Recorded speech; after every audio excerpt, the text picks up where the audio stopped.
Hello guys, good morning. Welcome to my vlog Fish Kabug, Fish Hunter So guys, Sunday isipan natin na maglibang uli, maniksay So ito yung magandang spot natin. Actually guys, talaga namang marami siyang lutang Hindi naman ganun kalalaki. Maramihan So tsempuhan lang din guys kung may aangat na malaki.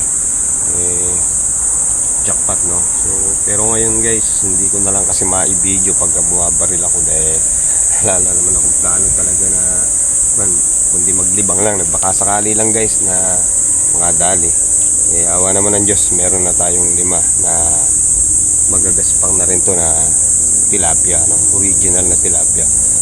Siya nga pala guys, itong spot na to talaga namang since nung matuto akong umawak ng paniksay guys, ito na talaga yung panay kong pinupuntahan guys, dito sa part ng Bataan guys Ayan guys, ayan yung spot ko, nakikita nyo guys. Mula roon yan sa tabi ng highway, binabaybay ko lang yung gilid ng ilog papunta rito guys. So mga ganitong season kasi guys, talagang ito yung season ng mga lutang o yung gataw na tinatawag natin. Ito talaga yun. Kaso nga guys, ang panahon natin paiba-iba.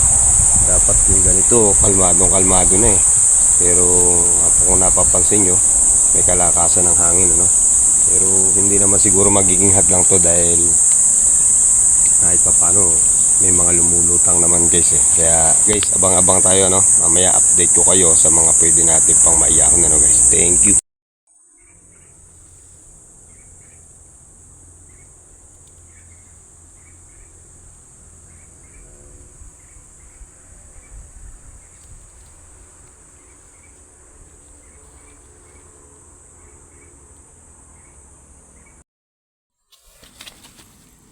Guys, nadali natin guys, one shot.